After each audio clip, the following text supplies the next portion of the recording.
Selamat datang di channel Kuliah Kehidupan, episode 6, Teknik Manipulasi Terlihat dan Menjadi Bodoh. Basa-basi dulu ya, saya akan kasih tahu kalian tentang sebuah fakta. Bahwa orang yang pintar adalah orang yang bertingkah seakan-akan dia tidak tahu apa-apa.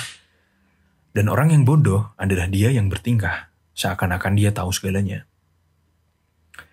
Fakta ini pertama kali saya dengarkan tuh dari teman saya yang bekerja sebagai salesman selama lebih dari 30 tahun.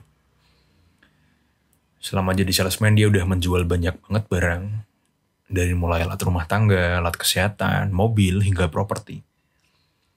Dan dari hasil jualannya, dia mungkin udah punya aset sekitar 10M. Atau mungkin lebih ya. Dan ketika saya tanya, "Pak, kamu belajar jual barang dari mana, Pak?" Kan Bapak cuma lulusan SMA, tapi kok jago banget jual barangnya. Dan dia memberi saya sebuah nasihat. Lebih mudah membodohi orang yang sombong, dan semakin sombong dia, semakin mudah kita bisa ambil uang darinya. Awalnya saya nggak paham tentang nasihatnya itu, saya nggak ngerti. Tapi setelah saya ngobrol dengan berbagai macam orang, dari orang-orang hebat dan manipulatif, banyak dari mereka yang memberikan saya nasihat yang serupa. Saya coba kasih contoh lagi, ini nasihat dari klien saya yang juragan kopi. Kalau kalian ingat, saya pernah cerita di video sebelumnya. Jadi, dia ngasih saya nasihat, jangan pernah merasa kamu sudah pintar. Karena pada dasarnya, semua manusia itu masih harus selalu belajar.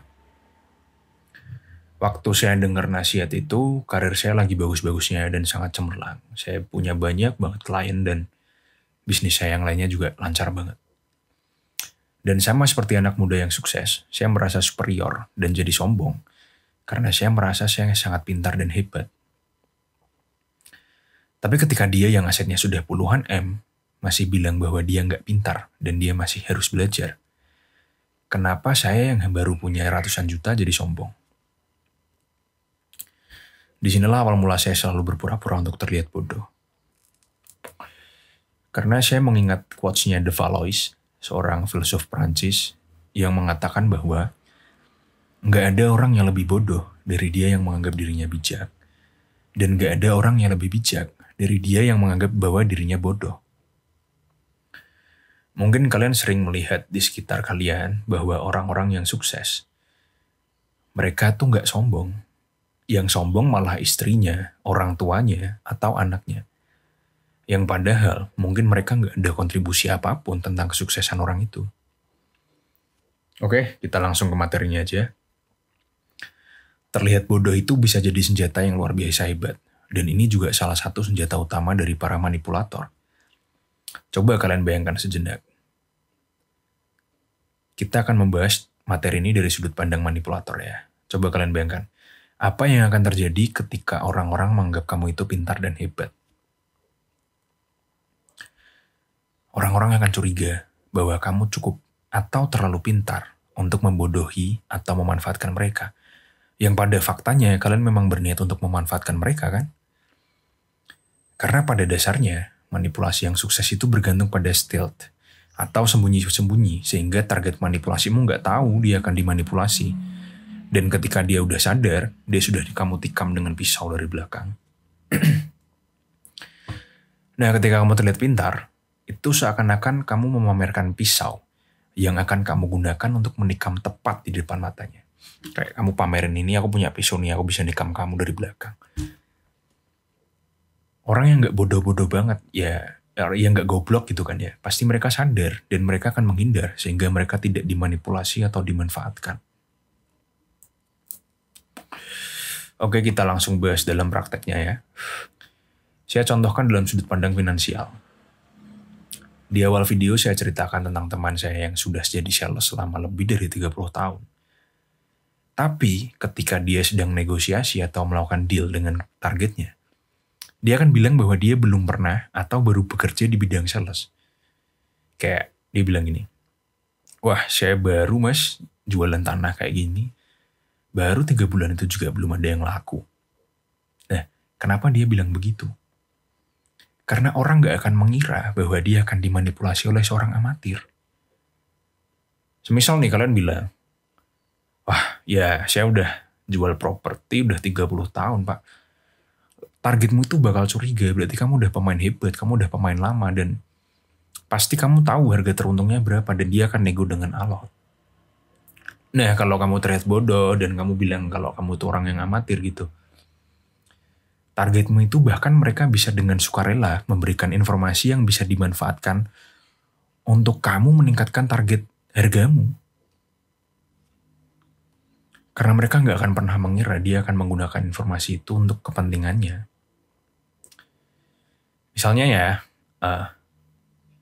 kamu tahu banget nih, kalau katakanlah kita jual properti nih, kamu tahu kalau tanah itu tuh tempatnya sangat strategis, dan ketika ada yang menawar, ketika kamu berpura-pura bodoh, kamu bisa mengajukan topik yang sederhana gitu kayak, nanti kalau udah dibeli mau dibikinin apa Pak?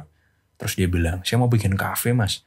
Nah, dengan informasi kafe itu, kamu bisa tahu bahwa kafe itu tempatnya harus strategis, karena kalau nggak pinggir jalan berarti nggak bakal banyak terlihat, dan dia harus mengeluarkan lebih banyak uang untuk marketing dan bla bla bla bla bla. Sehingga tempat yang akan kamu jualin itu sangat strategis untuk dibikin kafe, dan kamu bisa nego dengan lebih tinggi harganya. Kayak gitulah contohnya. Terus manfaat lainnya tuh, orang cenderung ingin membantu orang yang lebih bodoh dari mereka. Contohnya tuh, kita coba contohkan dalam bidang perkuliahan ya. Anggaplah kamu sudah tahu dan paham tentang materi yang akan diberikan dosenmu. Dengan berpura-pura bodoh, kamu bisa bertanya dengan pertanyaan yang agak berat tentang materi itu. Dan dosenmu pun akan menjawab dan menjelaskan pertanyaanmu. Lalu kamu akan memberikan kesimpulan yang terlihat pintar. Nah, di sini kamu akan mendapatkan nilai lebih karena kamu terlihat aktif, dan nilai plus di mata dosenmu karena beliau menganggap kamu cepat paham dan memperhatikan, yang padahal kamu udah tahu dan kamu cuma basa-basi aja. Contoh lainnya, ketika kamu terlihat bodoh. Untuk mempertahankan aktingmu terlihat bodoh, kamu akan banyak bertanya. Iya kan? Karena orang goblok kan sering bertanya gitu kan.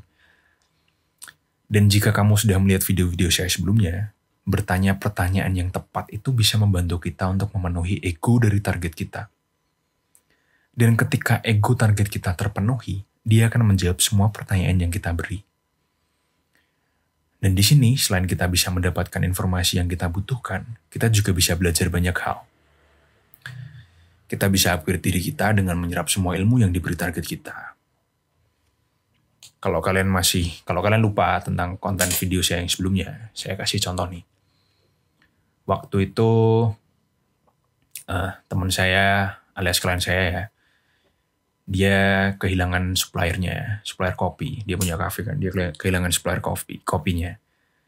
Kalau dia ganti supplier, otomatis dia harus rombak menunya, karena dia harus menentukan HPP-nya lagi, terus dia juga harus nakar lagi kopi yang pas racikannya gimana, biar menunya nggak turun secara kualitas gitu kan.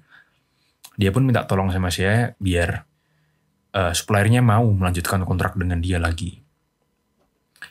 Tapi kendalanya tuh di supplier itu cuman punya kontrak di kota itu tuh sama dia doang. Jadi kayak rugi gitu loh, dia rugi ekspedisi, dia rugi ongkirnya kalau dia cuman punya satu kontrak di situ.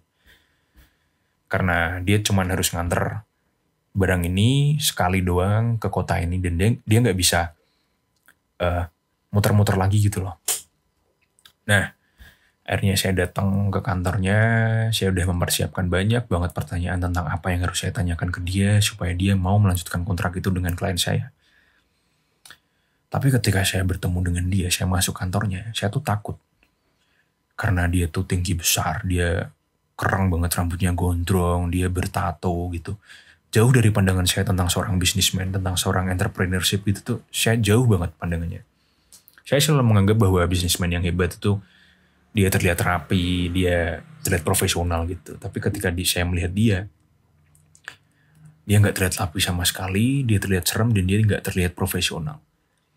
Tapi akhirnya saya bisa menanyakan sebuah pertanyaan yang bisa memenuhi egonya, dan akhirnya saya menghabiskan waktu lebih dari 1 jam di kantornya untuk membicarakan egonya dia doang.